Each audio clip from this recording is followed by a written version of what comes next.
अस्सलाम वालेकुम ख़वातीन और हज़रात, मैं हूँ आपकी मेज़बान रिबेका अब्दुल। जिस तरह आप जानते हैं कि हमने एक बहुत ही ज़बरदस्त सिलसिला पॉडकास्ट का शुरू किया है और उसका मकसद मेरी पूरी टीम का यही है कि आपको ज़्यादा से ज़्यादा इन्फॉर्मेशन जो है वो दी जाए। लास्ट टाइम का जो पॉडकास्ट था बहुत शुक्रिया, आप लोगों ने इसे बड़ा पसंद किया, बड़ी पज़ीराई मिली। लेकिन उसमें एक और चीज़ जो मुझे मेरी टीम को बड़ी एक्साइटेड कर रही थी कि आपके इतने सारे सवालात, और हम लोग ये सोच रहे थे कि एक पॉडकास्ट में हम 10 सवाल रखें, 15 रखें या 20-25 सवाल रखें। तो फिर हम लोगों ने ये डिसाइड किया कि इस पॉडकास्ट के जो सवालात हैं, उसको 2 हिस्सों में जो है वो हम डिवाइड करेंगे। जिस तरह आप जानते हैं कि इस पॉडकास्ट में हमारी रहनुमाई करते हैं सीज़न्ड, अगर मैं कहूँ रियल एस्टेट में इन्वेस्टमेंट के पॉइंट ऑफ व्यू से, अगर हम बात करें प्रॉफ़िट किस तरह आप कमा सकते हैं, कौन से ऐसे वीक पॉइंट्स हैं जिसको आपने इग्नोर करना है, ना सिर्फ बड़ी अच्छी-अच्छी चीज़ें लेकिन कहीं न कहीं कुछ कमियाँ भी होती हैं, उनको आप कैसे दूर कर सकते हैं। और आप जानते हैं कि हमारी रहनुमाई करते हैं सरदार ताहिर महमूद साहब। सर, अस्सलाम वालेकुम। जी, वालेकुम अस्सलाम। Thank you very much. Sir, बहुत बहुत शुक्रिया शुक्रिया, आपका। आपने वक़्त दिया। और जिस तरह आप जानते हैं कि इस पॉडकास्ट का जो सिलसिला है उसको शुरू करने का मकसद सिर्फ़ यही है कि हम अपने देखने वालों की जो है वो रहनुमाई कर सकें। रियल एस्टेट की जब हम बात करते हैं तो हम कहते हैं कि उसमें इन्वेस्टमेंट कर लें, एक पॉइंट ऑफ व्यू हमें ये मिलता है। दूसरा ये मिलता है कि नहीं, किसी और चीज़ में इन्वेस्टमेंट करते हैं। तो रियल एस्टेट में इन्वेस्टमेंट करनी चाहिए या किसी और चीज़ में इन्वेस्टमेंट करनी जी, चाहिए? Rebecca, thank you very much.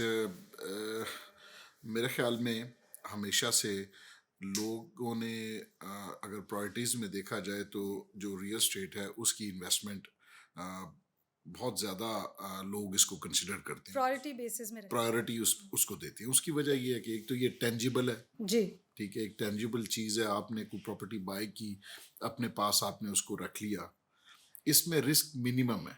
बिल्कुल। मिनिमम रिस्क है इसके अंदर। प्लस इसके अलावा आप एक देखिए कि इसमें रेगुलर रेंटल इनकम्स आप अर्न कर सकते ठीक हैं। है। डिपेंड करता है कि आपके इन्वेस्टमेंट के गोल्स क्या हैं, कि आप एक लॉन्ग टर्म इन्वेस्टमेंट करना चाहते हैं या आप एक रेगुलर इनकम अपने कैश फ्लोज को बेहतर करने के लिए साथ रखना चाहते हैं। तो इसमें एप्रिसिएशन भी है, ठीक है। इसमें आपका एक टेंजिबल चीज़ है आपके पास, और तीसरा ये है कि इसमें साथ साथ आपको रेगुलर इनकम भी होती है। तो इस वजह से लोग इसको कंसिडर करते हैं कि ये फार बेटर है बाकी अदर इन्वेस्टमेंट से। फ़र्ज़ करें बॉन्ड्स हो गए या आप स्टॉक मार्केट देख लें, तो उसमें आपका कंट्रोल्स नहीं होते उस तरीके से जिस जिस तरीके से इस रियल एस्टेट का में मैक्सिमम आप अगर अच्छे तरीके से इन्वेस्टमेंट करें तो अब वो कंट्रोल्स आपके पास होते हैं बेसिकली। अच्छा सर, एक और चीज़ भी है। जिस तरह अभी आपने बॉन्ड्स की बात की है, लोग रखते हैं, अब कहीं थोड़ा-सा रुझान जो है वो कम हो गया है। एक और सेंस ये भी है कि डायरेक्ट क्या एडवांटेज है अगर मैं रियल एस्टेट में इन्वेस्ट करती हूँ, तो आप मुझे क्या गाइड करते हैं या आप किस तरह मेरी रहनुमाई करेंगे कि ये डायरेक्ट एडवांटेज मिलेगा या इसको हम कोई डायरेक्ट एडवांटेज ना समझें, कोई इनडायरेक्ट एडवांटेजेस भी होते हैं, डिले प्रॉफिट्स भी होते हैं, या मेरे इन्वेस्टमेंट के कुछ अरसे बाद ही मुझे प्रॉफिट मिल जाएगा? देखिए, मैंने आपको हुँ, पहले भी बताया, जैसे कि डिपेंड करता है कि आपके इन्वेस्टमेंट के गोल्स क्या हैं। ठीक है। उसमें 3 से 4 चीज़ें ऐसी हैं। एक तो ये है कि आपके कैश फ्लोज़ इसमें बेहतर हो सकते हैं अगर यस, आप रेंटल इनकम के ऊपर जाते हैं, ठीक है। ठीक है? एक तो ये हो गया। नंबर 2 हो गया एप्रिसिएशन।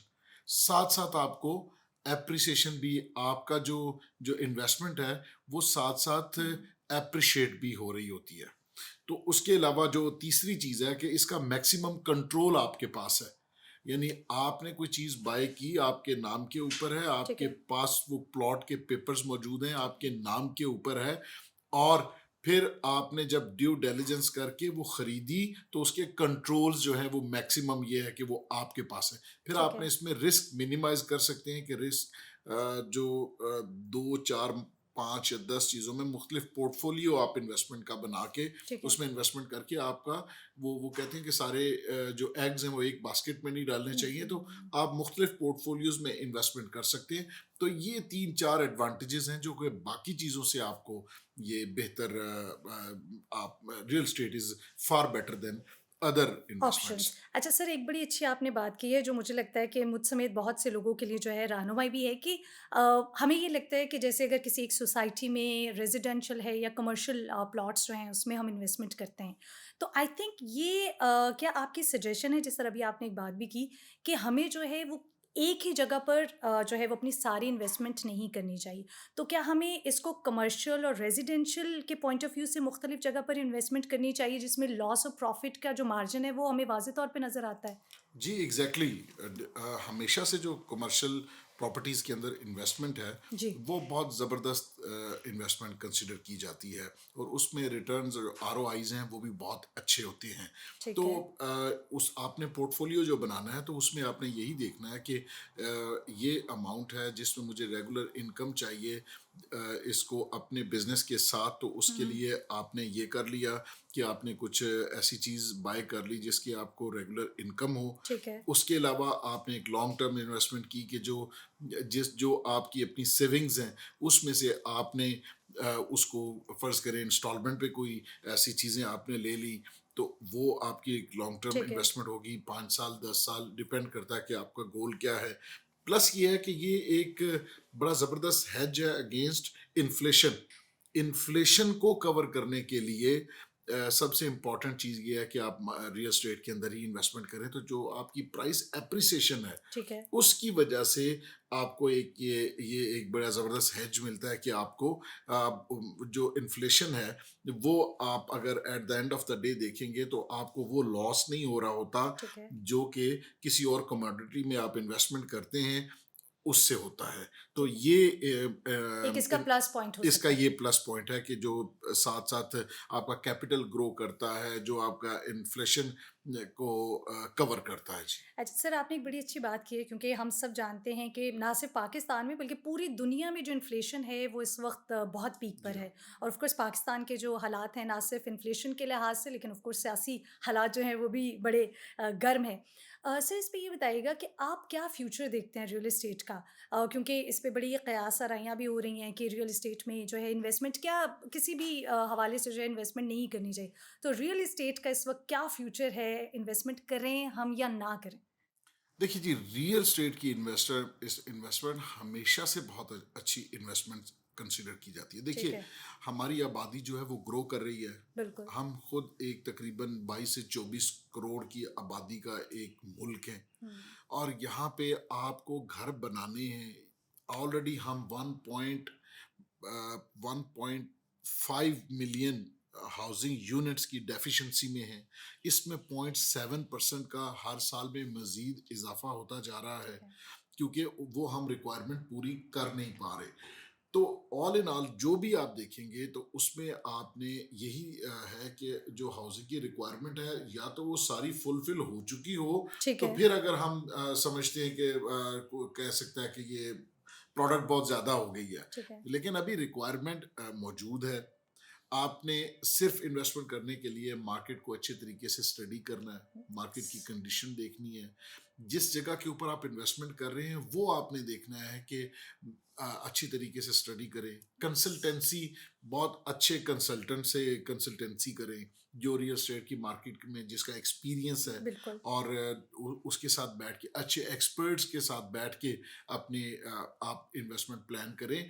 तो आज के दिन भी जो रियल एस्टेट की इन्वेस्टमेंट है वो सबसे ज़्यादा सॉलिड इन्वेस्टमेंट है, सबसे ज़्यादा प्रॉफिटेबल इन्वेस्टमेंट है और सबसे ज़्यादा अप्रिसिएशन आपको इसी में मिल सकती और आई थिंक सिक्योर भी है है। क्योंकि एग्जैक्टली सिक्योर है। जिस तरह अभी सर आप भी ज़िक्र कर रहे थे कि ये क्योंकि कैपिटल है, जब आप अपनी किसी चीज़ अपनी बाइंग को अपने पैसे की इन्वेस्टमेंट को आप किसी स्ट्रॉन्ग पॉइंट ऑफ व्यू से देखते हैं कि आपको एक ज़मीन एक लैंड नज़र आता है तो ऑफ कोर्स वो वैसे भी सेंस ऑफ सेटिस्फेक्शन के साथ साथ आपको जो है वो एक ये भी हौसला मिलता है कि आप आगे बहुत काम कर सकते हैं। अच्छा सर, क्योंकि माशाल्लाह आपका एक तवील अरसा और एक्सपीरियंस है रियल एस्टेट की फील्ड में, कोई ऐसी सक्सेस स्टोरी जो आपने देखा हो, कोई घबरा रहा हो इन्वेस्टमेंट करते हुए या रियल एस्टेट की तरफ आते हुए, लेकिन जब वो इस तरफ आ गया और फिर आपने उसको जो है वो फ्लरिश होते देखा, सक्सेसफुल बनते हुए देखा, कोई ऐसी स्टोरी है तो शेयर कीजिएगा? देखिए, ये डिपेंड करता है, बहुत सारे लोगों ने इसमें एक्स्ट्रा ऑर्डिनरी सक्सेस ली है, extra ordinary success from nowhere. उन्होंने अच्छे तरीके से इन्वेस्टमेंट की और वो उसके रिटर्न्स उनको मल्टी मैनी फोल्ड्स उनको उसके रिटर्न्स जो हैं वो मिले हैं। वो सिर्फ आपने ये देखना है कि आप जो इन्वेस्टमेंट करने जा रहे हैं ये आपकी इंडिविजुअल स्ट्रेटजी क्या है, इसके अंदर आपने इस मार्केट स्टडी कितनी की है, और जब आपने ये कर लिया, ड्यू डिलिजेंस कंप्लीट कर ली और किसी जगह के ऊपर आपने, मतलब अब इंडिविजुअल भी और ठीक है। ऑर्गेनाइजेशंस भी ये दोनों हुँ। इन्वेस्टमेंट करते हैं रियल एस्टेट के अंदर। अभी जो लास्ट ऑक्शन इस्लामाबाद में गुजरी है उसमें आप देखें कि जो इस पाकिस्तान की इस्लामाबाद की तारीख का सबसे एक्सपेंसिव महंगा तरीन प्लॉट जो सेल हुआ वो माड़ी गैस ने लिया है। ओह! ठीक ओके। है। और हुँ। इससे पहले एक लास्ट टाइम भी जो हुआ था वो भी बहुत बड़ा एक जो प्लॉट है वो सेल हुआ था ठीक है। अराउंड 8 बिलियन का।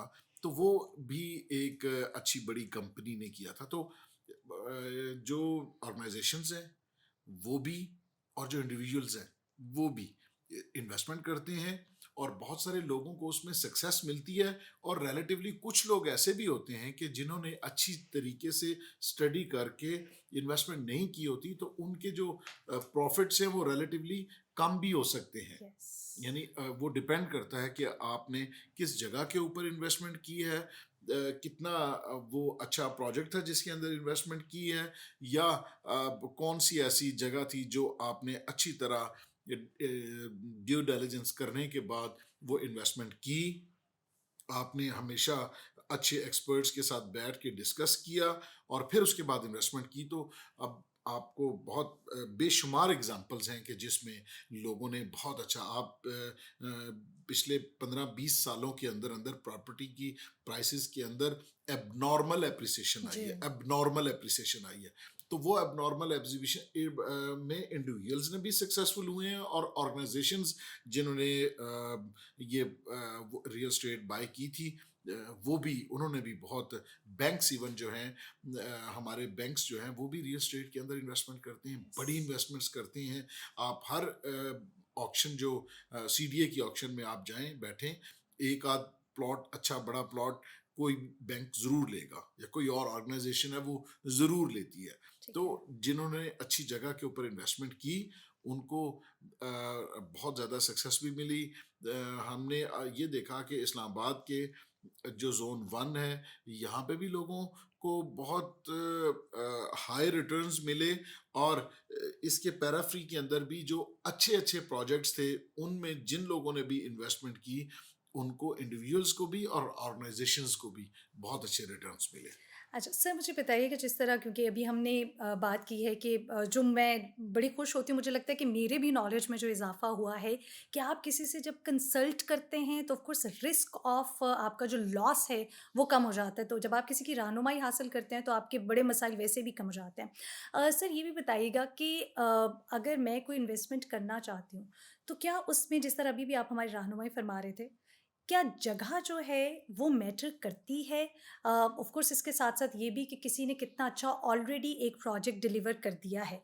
तो क्या ये दोनों चीज़ें मैटर करती हैं? क्योंकि अगर मैं कोई और बिज़नेस करूँगी तो शायद उसमें मुझे ये नहीं देखना पड़ेगा कि पहले शायद ये बिज़नेस अच्छा चल रहा है या नहीं, लेकिन इसमें हमें देखना चाहिए या इट्स ओके, हम इन्वेस्टमेंट कर सकते हैं, रिस्क कम है? नहीं, रिस्क तो हमेशा आपको पता है बिजनेस ठीक के है। अंदर रिस्क होता है, but with a higher risk rewards भी उसके हायर होते हैं। तो आपने जो अगर इन्वेस्टमेंट करते हुए सबसे पहले चीज़ों को देखना है, एक तो आपने उसकी लोकेशन देखनी है, ठीक है। दूसरा फिर आपने उसका लीगल स्टेटस देखना है कि जिस जगह के ऊपर आप इन्वेस्टमेंट करने के लिए जा रहे हैं क्या रेलिवेंट अथॉरिटीज़ से उनके एनओसीज सारे क्लियर हैं, तो ये बड़ा अहम इम्पोर्टेंट अप्रूवल टॉपिक है। हुँ। मौजूद हैं। जब उनकी अप्रूवल मौजूद हैं और उसके बाद आपने देखना है कि डेवलपर ने इससे पहले जो प्रोजेक्ट्स बनाए वो क्या डिलीवर किए, और जब डिलीवर कर रही है तो डिलीवर करने के बाद उनकी मेंटेनेंस वो कैसे रही।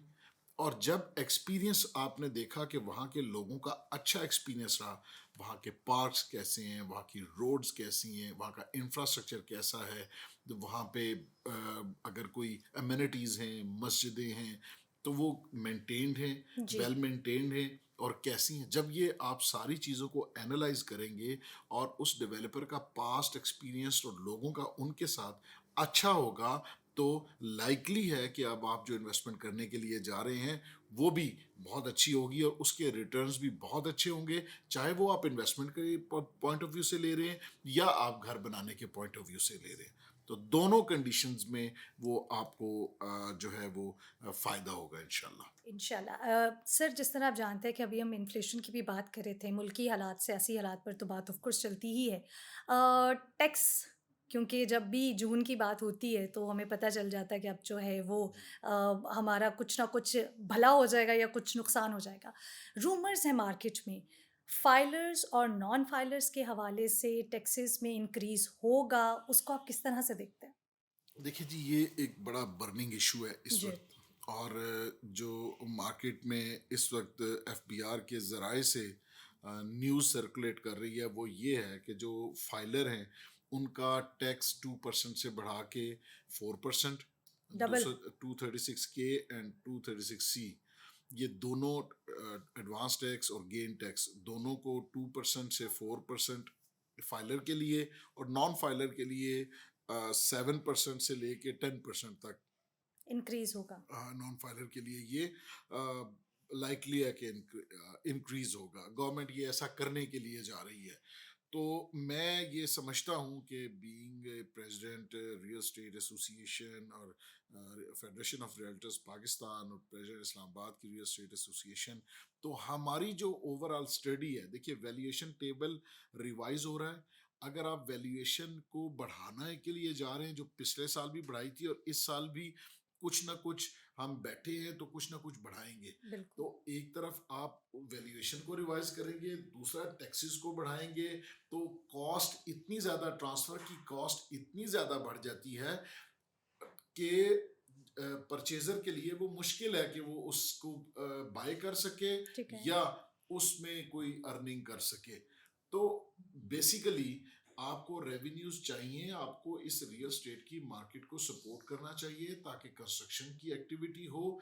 अब बेस बढ़ाने की जरूरत है। जो ठीक है। एरियाज इस एफबीआर वैल्यूज के अंदर नहीं आ रहे, उनको उसमें शामिल करने की जरूरत है। कोई हाउसिंग के प्रोजेक्ट्स हैं जो अभी तक एफबीआर टेबल के अंदर नहीं है, तो उनको आना चाहिए, उनको ठीक है। लेके आना चाहिए। वो बेस आप बढ़ाएं ताकि टैक्स, सब लोग टैक्स पे करें। 35 लाख के करीब लोग इस वक्त फाइलर हैं और जिसमें से 16 लाख के करीब जीरो रिटर्न फाइल करते हैं। माय तो जरूरी गॉड! ये है कि इस नीचे बेस को बढ़ाया जाए। जब आप बेस को बढ़ाएंगे तो आपको रेवेन्यू ज्यादा कलेक्ट होगा, गवर्नमेंट के रेवेन्यू के टारगेट्स भी पूरे होंगे और लोगों के घर भी बन सकेंगे।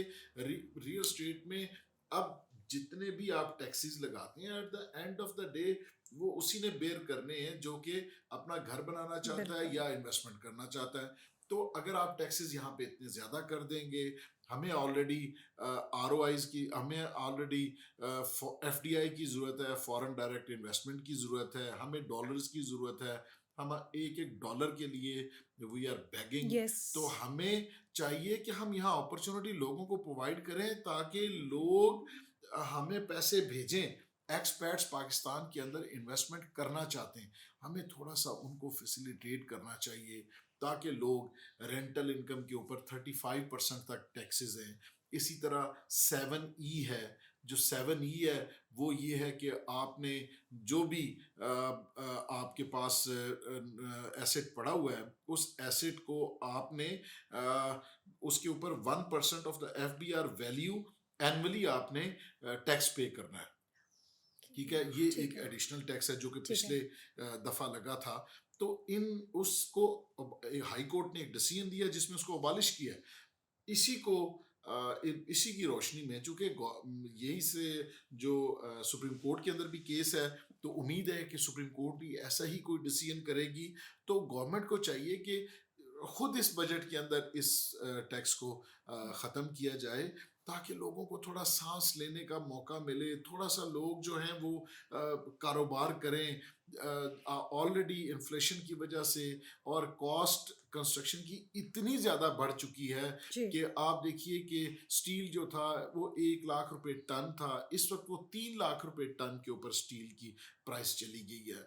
ऑलरेडी लोगों के लिए क्रश, सैंड, सीमेंट, जो फिनिशिंग का मटेरियल है, फिनिशिंग का मटेरियल आ नहीं रहा। आपको एक तरह के डोर के हिंजेस चाहिए, वो आपको मिल नहीं सकते। 500 एक तरह के आपको चीजें नहीं मिल सकती, लॉक्स नहीं मिल सकते, इंपोर्ट बंद है।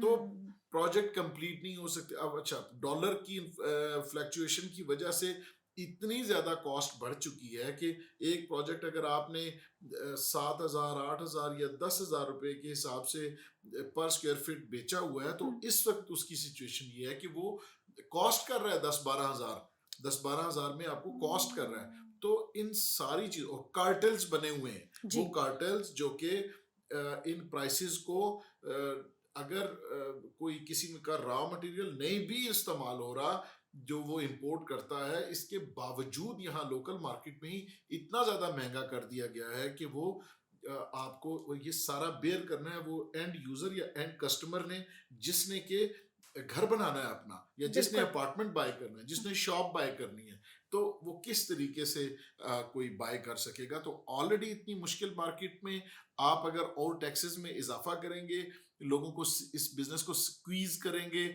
तो फिर मैं समझता हूँ कि पाकिस्तान को लोग जो है, कोई दुबई में इन्वेस्टमेंट कर रहा है, जी, कोई मलेशिया में बिल्कुल। इन्वेस्टमेंट कर रहा है, कोई टर्की में इन्वेस्टमेंट कर रहा है, तो हम उनको इनकरेज करेंगे कि आप अपना पैसा वहीं पे रखें, यहाँ पर ना लेके आए। सर बड़ी खूबसूरती से आपने इस पॉइंट को जो है वो एक्सप्लेन किया। इसमें मैं एक और चीज़ आपसे पूछना चाहूँगी क्योंकि गवर्नमेंट की बात है और गवर्नमेंट ने ही इनिशिएटिव लेने होते हैं एट द एंड जो भी हम कहते हैं कि इस वक्त की जो भी गवर्नमेंट होती है उसी ने अपनी जो लोग हैं उनको थोड़ा सा स्टेबल करना होता है। ये लोगों में जो ट्रस्ट कम हो गया है, जिस तरह भी आपने जिक्र किया कि लोग जो है वो पाकिस्तान से बाहर इन्वेस्टमेंट करने में जो है वो प्रेफरेंस शो करते हैं, इसको किस तरह से कम किया जाएगा? क्या अगर हम जो अपना बजट है उसमें लोगों को रिलीफ देते हैं कंस्ट्रक्शन के पॉइंट ऑफ व्यू से, क्योंकि एट द एंड यूज़र जो अगर मैं हूँ और मुझे अपना घर बनाना है, मुझे हर चीज़ अगर इतनी महंगी मिलेगी तो मैं शायद अपना इंटरेस्ट लूज़ कर दूंगी। तो उसमें आपको क्या लगता है कि क्या एंड यूज़र को भी थोड़ा सा फ्लेक्सिबल होने की ज़रूरत है, या सारा जो बर्डन है वो गवर्नमेंट के कंधों पे है? देखिए, गवर्नमेंट ने तो बाकी सारे सारे लोग जो हैं वो रिसीविंग एंड के ऊपर हैं। जी। अब गवर्नमेंट को इनिशिएटिव लेना, हमें गवर्नमेंट से, देखिए रियल एस्टेट के बिजनेस में ना तो हमें बैंक फाइनेंस करते हैं और जी। ना हम उस फाइनेंसिंग वो हम ले सकते हैं ठीक है। कि 25% पे ये जो काइबर रेट चला गया है 25 के ऊपर, 25% पे, तो इस पे तो पॉसिबल नहीं है कि ना इंडस्ट्री कोई चल सकती है और ना ही रियल एस्टेट में, और ना कभी फाइनेंसिंग हमने ली है। हम प्रोजेक्ट्स या अपनी इन्वेस्टमेंट से या बिल्डर जो है वो मार्केट से, ठीक है। लोगों से अपनी क्रेडिबिलिटी के ऊपर पैसा उठा के तो फिर वो प्रोजेक्ट्स अपने कंप्लीट करता है। तो हमें गवर्नमेंट से सिर्फ पॉलिसीज के अंदर थोड़ी सी फ्लेक्सिबिलिटी राइट। चाहिए, थोड़ी सी रिलैक्सेशन चाहिए, तो फिर हम काम, तो जाहिर है हम यहाँ पर भी जी। करेंगे, रोड शोज करके पाकिस्तान से बाहर भी हम लोगों को अट्रैक्ट करेंगे कि आप अपने मुल्क के अंदर इन्वेस्टमेंट करें, और लोग इन्वेस्टमेंट करना चाह रहे हैं। लेकिन अभी रुक के किस वजह से, ये डॉलर फ्लक्चुएशन की जी, वजह से, बिल्कुल। जिन लोगों ने आज से 6-8 माह पहले पाकिस्तान में इन्वेस्टमेंट करने का प्लान बनाया था और फिर हालात ख़राब हुए, वो लोग रुक गए। आज वो कहते हैं कि ये बहुत अच्छा हुआ कि हम रुक गए।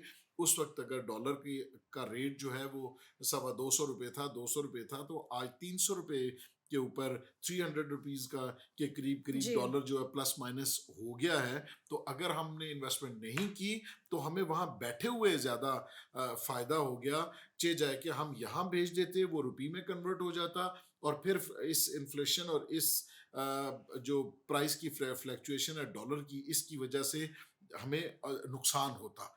तो हमें एक तो ये सबको मिलजुल के पॉलिटिकल स्टेबिलिटी के लिए कोशिश करनी चाहिए। At the end of the day हमारा मुल्क है तो हम सब हैं, बिल्कुल। हमारी फौज है तो हम सब हैं, हमारे ये इदारे हैं तो हम सब हैं। तो हमें इनको सपोर्ट करना चाहिए और टेबल के ऊपर बैठ के अपने मामलात को रिजॉल्व करना चाहिए। पाकिस्तान से बड़ी हम में से किसी की अना नहीं होनी चाहिए। सबसे बड़ी जो है वो हमारा मुल्क है। बाकी हमारे जो ईगोज हैं, इनको थोड़ी देर के लिए साइड पे रख के हम आपस में बैठ के बात करें, और एटलीस्ट एक पॉलिसी, इस फाइनेंशियल पॉलिसी जो है इसके ऊपर सबका एग्रीमेंट हो कि फिर आने वाले फॉर 10-15 ईयर्स ये प्लान है, ये हमने सबने मिल के बनाया है। गवर्नमेंट कोई भी आएगी उसने इसी फाइनेंशियल जो हमने एक अपने सिमत का तयन किया है, इसी तयन के नतीजे में बनने वाली पॉलिसी को हम अडॉप्ट करेंगे और इसी को हम लेके आगे चलेंगे, ताकि कंसिस्टेंसी ऑफ द पॉलिसीज की वजह से लोग भी हमारे ऊपर ट्रस्ट करें। आज आईएमएफ हमें अगर नहीं दे रहा तो वो उसकी वजह यही है कि सुबह उठ के हम आधा पाकिस्तान कहता है कि पाकिस्तान डिफ़ॉल्ट कर रहा है और बाकी जो आधा पाकिस्तान है वो कहता है कि नहीं कर रहा। जी। तो जब आप खुद कहना कन्फ्यूज़न है। शुरू कर दें अपने मुल्क में बैठ के, तो फिर लोग भी ऐसे ही उस अज़्यूम करते हैं। बहरहाल वी आर ऑप्टिमिस्टिक, इंशाल्लाह पाकिस्तान इंशाल्लाह। हैज़ टू राइज़ और हम सब मिल-जुल के इसकी लिए अपनी कोशिश भी इसकी करें। बका के लिए हम काम करेंगे। सर बहुत शुक्रिया, क्योंकि हम सबका एक दिन मकसद यही है। सरदार साहब ने बड़ी खूबसूरत बात की है कि मकसद पाकिस्तान है। एट द एंड हमारी अना जो है वो हमारे मुल्क से, इदारों से बड़ी नहीं होनी चाहिए, और जब भी लोग मिलकर बैठते हैं तो हर मसले का हल निकल आता है। ख़ास तौर पर जिस तरह भी सर ने बात की कि गवर्नमेंट का काम बनता है, क्योंकि आई थिंक रियल एस्टेट एक ऐसी मार्केट है जहाँ पर रियल एस्टेट मार्केट के लोग जो है वो गवर्नमेंट से पैसों के हवाले से या कोई फैसिलिटीज़ नहीं माँगते। एट द एंड वो सिर्फ़ ये कहते हैं कि हमें जो है वो फैसिलिटेट किया जाए, at the end of paper work लोगों को सहूलतें दी जाएँ, क्योंकि वो अपने लिए नहीं सोचते। सर लास्ट में मैं चाहूँगी कि आप हमारे देखने वालों को वो जो इस वक़्त इन्फ्लेशन के हवाले से परेशान हैं, रियल एस्टेट में इन्वेस्टमेंट के हवाले से घबरा रहे हैं, आप उनको कोई पैगाम देना चाहेंगे? देखिए, हमारे मुल्क में 70 साल, 75 साल हो गए हैं। कभी ऐसा नहीं हुआ कि हमारे हालात बहुत हम कभी किसी ने कहा हो कि यार हमारे हालात बहुत अच्छे हैं आजकल। हमारे हालात हम एक चूँकि तरक्की पज़ीर मुल्क हैं, तो हमने इस मुश्किल टाइम को भी और पाकिस्तान बड़ी रेज़िलिएंट कौम है। हम इंशाल्लाह इस टर्मॉइल से भी निकलेंगे, जी। इस मुश्किल वक़्त से भी निकलेंगे। मुश्किल वक़्त में भी आपको अच्छे डिसीज़न करें और रियल एस्टेट जो है वो सबसे सॉलिड इन्वेस्टमेंट है। आप इस्लामाबाद पाकिस्तान के अंदर देखिए, इस्लामाबाद की मार्केट को की अगर हम बात करें तो पिछले 1 साल में इतने बुरे हालात के बावजूद प्राइसेस में एबनॉर्मल एप्रिसिएशन आई है। कोई चीज़ ऐसी नहीं है कि जो महँगी ना हुई हो। तो बिल्कुल। जब एप्रिसिएशन आ रही है और आगे भी ये इसी तरह आती रहेगी, तो लोगों ने इसके अंदर इन्वेस्टमेंट करनी है। लोगों ने अपने घर खरीदने हैं, फैमिलीज़ एक्सपैंड कर रही हैं। तो आप real estate is a solid investment आज भी करेंगे। आज से जिसने 15 साल पहले इन्वेस्टमेंट की थी, आज वो मल्टी बिलियनर है उस यस। इन्वेस्टमेंट के जिस तरह की उसने इन्वेस्टमेंट की थी उस हिसाब से। बिल्कुल। और यहाँ से 15 साल बाद भी आज अगर आप इन्वेस्टमेंट करेंगे, आप चीज़ लें और फिर वेट करें। चीज़ खरीदने के लिए वेट नहीं करें। चीज़ लें, उसको उससे पहले उसको वैल्यूएट कर लें, फिर खरीदें और फिर आप वेट करें। आप देखिएगा कि आपको इंशाल्लाह आने वाले वक़्त के अंदर ये आपका जो अच्छा डिसीज़न होगा, वो आपको भी और आपके आने वाले जो अ, नस्लें हैं उनको भी नस्लें हैं, फ़ायदा उनके मिलेगा। लिए भी फ़ायदेमंद होगा इंशाल्लाह। Sir thank you so much, और एट द एंड मैं सरदार साहब की ही बात को लेकर क्लोजिंग की जानिब बढ़ूंगी, कि देखिए रियल एस्टेट ने पाकिस्तान में जिस तरह से आई थिंक एक बहुत ही हाई पीक लिया है, उससे पूरी दुनिया में पाकिस्तान का जो एक बहुत ही पॉजिटिव इमेज है, अगर हम ये कहें कि रियल एस्टेट ने पाकिस्तान का पॉजिटिव इमेज बिल्ड करने में कोई कसर नहीं छोड़ी, तो ये बिल्कुल सच बात है। तो रियल एस्टेट ऑफ कोर्स एक बहुत ही बड़ी मार्केट है, इसको जो है वो आप डिनाई नहीं कर सकते। और अगली पॉडकास्ट में आप ही के सवालों के साथ जो है वो हम दोबारा से हाज़िर होंगे, और सरदार साहब से रिक्वेस्ट करेंगे कि वो दोबारा भी हमारी रहनुमाई फरमाते रहे। बहुत शुक्रिया हमारा साथ देने के लिए। इसी पॉडकास्ट के नीचे जो है वो हमारा कमेंट सेक्शन है, आप कमेंट कर सकते हैं। कोई भी सवाल किसी टॉपिक के हवाले से रहनुमाई चाहते हैं तो हमें ज़रूर बताइएगा। मुलाकात होती है अगले पॉडकास्ट में।